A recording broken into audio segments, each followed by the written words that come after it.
Yo, what is going on, guys and girls? My name is Aries. I'm coming back to you with a brand new video, and for today I'm going to be teaching you guys how to tune a drift car. Now for this specific tune, we are building a low horsepower drift car, which you guys know is my favorite, and I've gotten a lot of comments from you guys in previous drift videos like these above, so I thought I'd take the time to show you guys how I tune my drift cars.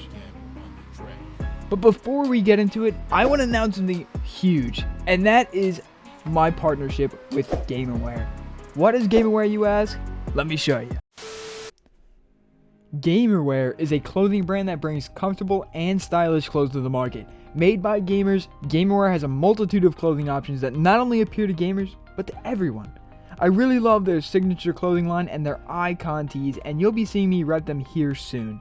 Not only that, but Gamerware has launched their first edition tees, which are amazing graphic tees, and I know, you're probably asking, Aries, where can I get some of these shirts?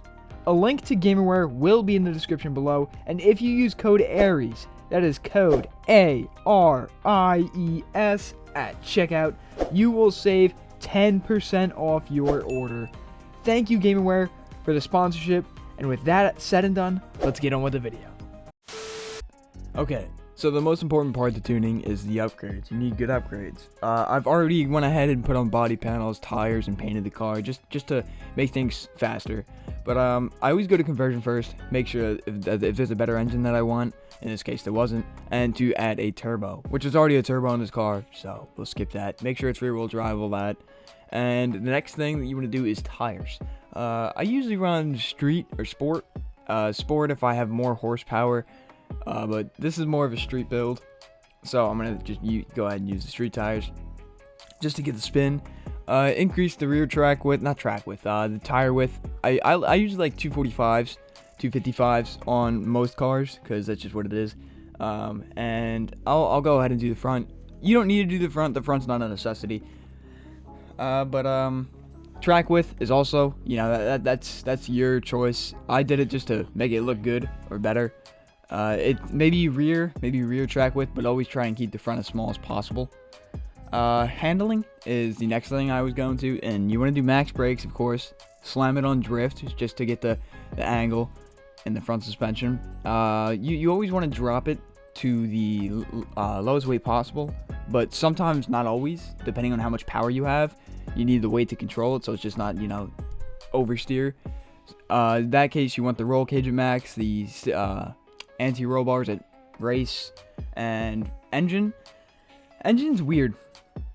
What I always do is I always just try to aim for a certain number of horse, and for this case for me I think it was about 415, 430 that I went with, just because if I had less than that, like the car is pretty heavy of a car, if I had less, then it's just like around maybe 253, like it's just gonna not really be easy and really struggle to go around bends that I'd like it to, but it's still doable. But it's just like I want to have like smooth, relatively fast transitions, and I feel that power would get me through most, which is what I went with. Honestly, like drivetrain, just max that out. You need that, even if it like defects the engine. It won't defect it, but like lower the acceleration or launch. That you need it. Otherwise, that's really gonna conclude like what I do for like upgrade wise. Like it's pretty simple, honestly. It's just making a relatively reasonable horsepower car. But let's go ahead and I'm gonna show you guys how I tune. Okay, tuning. Oh my gosh, it's gonna be a long one. Deep breath. Okay, so tires, unless if you run simulation, it doesn't really matter, but in real, like if you were to simulate, tire pressure will build up because friction creates heat makes expansion, heat makes boom, expansion no good. So really just don't let it go past 32. Gearing, all of what you see that I'm doing is not right, really. Like I will have a screenshot of what I actually ran in the clips at the end. I felt that this wasn't good enough, and I wanted to be I tried to be a first, second type of build, but no, I'm a third and fourth in heart. So go ahead and kick that acceleration up. I always usually have it past 5, 4.955, maybe 515, 550. Just so I don't get speed. You want a low horsepower drift car that's like kind of slower around the corners, just to easier control. Because this is a build for the beginners more so. Like, this is what I started off with and I just really enjoy it. I do have higher horsepower cars. Don't think that this is all I do. I do have higher horsepower cars, but I feel like I specialize in these. Because they're just, you know, slow, get really close. But otherwise, camber. I'm lollygagging. Camber here. You want it negative 3.53. Toe doesn't matter. Caster doesn't matter. But it's just, camber helps you get traction when you're going into your drift. Anti-roll bars, they don't really, I'm not gonna say that they don't matter, but they do help with like oversteer, understeer. That's for you to play with. I like them what they come as because I can control it. Springs, you want the front to be stiffer. The rear, you can have really like about half stiff. It's really your preference. I leave it towards like 40%, 45%. You can go up to 60%. It is what it is. Like, it's just, you know, stiffness.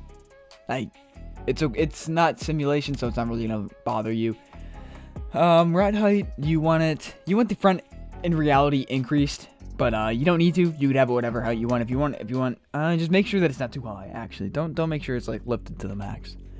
Damping, you want the front, I feel, to be stiffer. Like, after drifting plenty of cars, I feel like you always want the front to be stiffer and the rear to be softer, but not like too far behind. Aero, you can't do unless you have the certain things. Braking force, you want more to the front. I always usually go with about anywhere from 65 to 85 for both, and force. Force, you want low force. That's because if you take a corner and you're kind of riding the brake a little bit, you're giving it a tap. You don't want it at 100%. And if you feel that you ride the brake a lot, maybe even less than 65, like maybe 50%. But in reality, like, you don't really brake when you drift. Like, unless if it's a high horsepower car, which these are low, so you won't really see braking.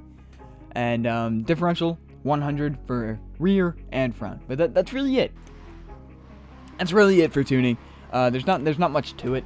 It's pretty simple, and I don't know. As long as you guys keep repeating and just testing, you will find what you like. This is what I like. This is what I enjoy to play around with, and there's countless of options. Everyone has their own style of drifting, if you will, and I'm just trying to embrace low horsepower drift cars to the people who thrive to get better and improve at drifting. Low horsepower cars are the way to go. They teach you how to get more angle, get tight around corners and objects, and just how to handle a drift car. But otherwise, that's going to conclude it for today's video. I really hope you guys enjoyed. If you did, please be sure to drop a like down below, and please, if you're not already, hit that subscribe button, because we are so close to 300 subs, and I can't wait to hit it with you guys. Like it's crazy how fast we're growing as a channel, and I'm just really happy to do it with you guys. But that's going to conclude today's video again. I said it so many times, but it's been Aries, and I'm out.